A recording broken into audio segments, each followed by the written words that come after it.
सुप्रभात दोस्तों एवं साथियों। आज आपका जो चैप्टर चलेगा वो मिस्र की सभ्यता और सिंघनपुर छत्तीसगढ़ के बारे में आपको बताया जाएगा। मिस्र की सभ्यता जो है वह अमृत की सभ्यता कहलाती है तथा यहाँ पे राजा और रानियों की मम्मी बना करके रखा जाता था। यह मिस्र की सभ्यता जो है यह पिरामिडों के लिए बहुत ही प्रसिद्ध है। यह नील नदी घाटी में पनपी हुई एक सभ्यता है जो कि नील नदी घाटी का उपहार कहा जाता है, क्योंकि नील नदी घाटी के अभाव में यह पूरा का पूरा रेगिस्तान होता। तो आज आपको जो पूरा पढ़ाया जाएगा वह नील नदी घाटी की सभ्यता की जननी मिस्र की सभ्यता के बारे में तथा छत्तीसगढ़ के सिंघनपुर के बारे में बताया जाएगा। आप हमारे इस चैनल को लाइक, सब्सक्राइब और शेयर जरूर कर दें। और आपका क्लास स्टार्ट हो रहा है, आप ध्यान दें। पिछली क्लास में आपको मेसोपोटामिया की सभ्यता के बारे में बताया गया है और उसके बाद मिस्र की सभ्यता जो है वो पढ़ाई जाएगी। तो क्लास जहाँ से ख़त्म हुई थी वहीं से स्टार्ट हो रही है। तो फिर आप आ जाते हैं कि मिस्र की जो सभ्यता है उसे हम अमरत्व की सभ्यता कहते हैं। क्या कहते हैं? अमरत्व की सभ्यता कहते हैं। और अमरत्व की सभ्यता कहते किस लिए है ये हमने आपको बताया कि वहां के लोग क्या थे, राजा महाराजा महारानी जब उनकी मृत्यु होती थी तो क्या करते थे, उनके शरीर को कई जड़ी बूटियों से उपचारित करके एक ताबूत में रखते थे, मम्मी बना करके पिरामिडों में उसे रख देते थे। उनका मानना था कि भगवान जो है इन्हें फिर से जिंदा करेंगे, क्योंकि इनका मानना था कि आत्मा दो होती है, एक का होती है और एक बा होती है। उसके बाद हम आगे बढ़ते हैं तो इसका जो एक और क्वेश्चन बनता है वो बनता है कि तूतनखामेन कौन था? तूतनखामेन कौन था? तो ये जो तूतनखामेन था यह एक फेरो था। तूतनखामेन कौन था? तूतनखामेन जो था वह एक था फेरो। फेरो का मतलब होता है ऐसा व्यक्ति जो कि राजा रानी के बारे में जानकारी देता हो और उनके इतिहास के बारे में लिखता हो। तो ये जो तूतनखामेन था वह एक फेरो था और इसकी मृत्यु महज 19 वर्ष की अवस्था में हो गई थी। 19 वर्ष की अवस्था में इसकी क्या हो गई थी? मृत्यु हो गई थी। किसकी?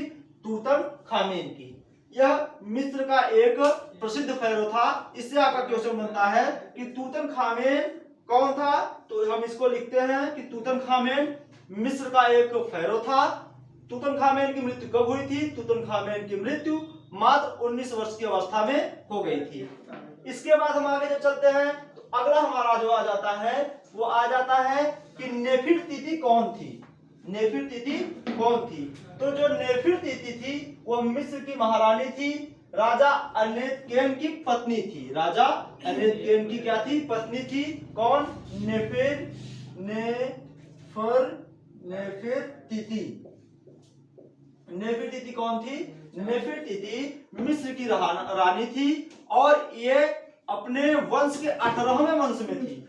इनका जो वंश चल रहा था ये 18वें वंश की रानी थी और इनके पति का नाम था अनेतकेन।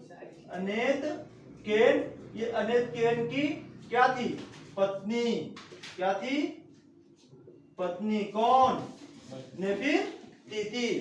और अनेतकेन की ये पत्नी थी और किस काल की थी? New kingdom.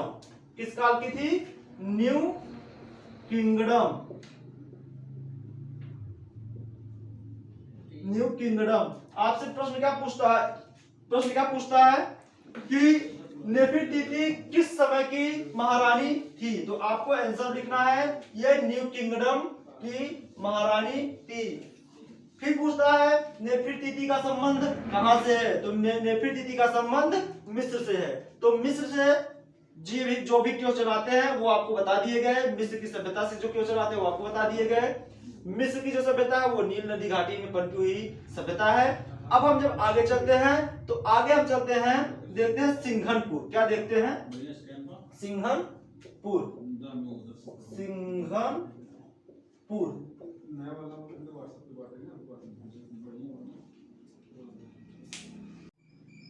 हम इसके बाद आते हैं कहां? सिंघनपुर।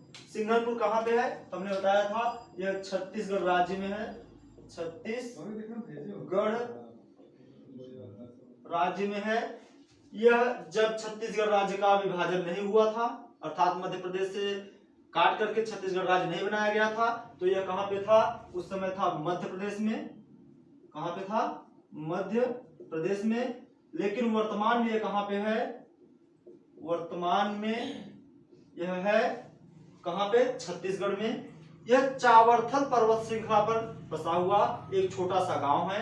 मांड नदी के किनारे बसा हुआ यह एक छोटा सा गांव है। और यहाँ पर लगभग 50 शिला चित्र जो है, शैल चित्र हमें क्या है? प्राप्त हुए हैं। यहाँ पर क्या है? 50 चित्रित शिलाश्रय प्राप्त हुए हैं। 50 चित्रित शिलाश्रय प्राप्त हुए हैं। कहां से? सिंघनपुर छत्तीसगढ़ से। सिंघनपुर छत्तीसगढ़ से। तो जो हमारा सिंघनपुर है वो कहां पर है? वह छत्तीसगढ़ में है। और यहां से लगभग 50 शिलाश्रय चित्र प्राप्त हुए हैं जो कि प्रागैतिहासिक काल के हैं। यह काफी महत्वपूर्ण है और ये हमारे पूर्व के जो पूर्वज थे उनके बारे में जानकारी देते हैं। यहाँ यह एक चावरथल पर्वतमाला है। वहां पर यह छत्तीसगढ़ का सिंघनपुर स्थान मांड नदी के किनारे स्थित है। तो सिंघनपुर की जो खोज हुई थी वह सन 1910 ईस्वी में डब्ल्यू एंडरसन नामक एक व्यक्ति ने किया था। सिंघनपुर की खोज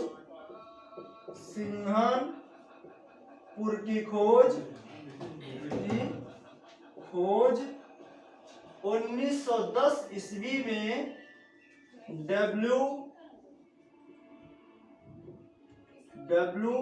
एंडरसन नामक व्यक्ति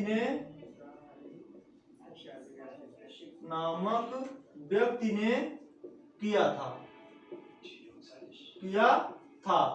तो ये आपका हुआ सिंघनपुर। तो इस प्रकार आपके कुछ महत्वपूर्ण स्थान थे, जैसे आपका हो गया सिंघनपुर, उसके बाद मिस्र की सभ्यता, मेसोपोटामिया की सभ्यता, सरगुजा की पहाड़ियां, ये आपके कुछ प्रागैतिहासिक क्षेत्र थे।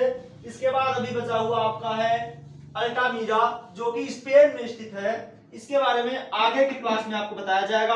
आपका आज का क्लास यहीं पे समाप्त होता है और अब इसके बाद जो क्लास चलेगा उसमें आपको बताया जाएगा अल्टामीरा के गुफाओं के बारे में, शिलाचित्रों के बारे में। उसके बाद आपका जो अगला क्लास होगा उसमें जो आपके ये प्रागैतिहासिक क्षेत्र पढ़ाए गए हैं उनसे संबंधित जो क्वेश्चन बनते हैं उसमें सिर्फ आपको क्वेश्चन ऑनलाइन क्वेश्चन बताए जाएंगे और यहाँ पे उसका आंसर बताया जाएगा।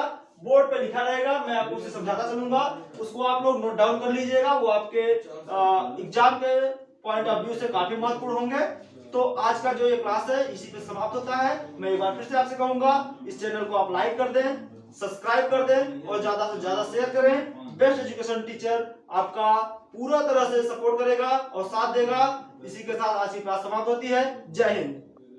आप बेस्ट एजुकेशन टीचर को एक बार प्लीज़ लाइक कर दें, सब्सक्राइब कर दें और ज़्यादा से ज़्यादा लोगों के पास शेयर कर दें।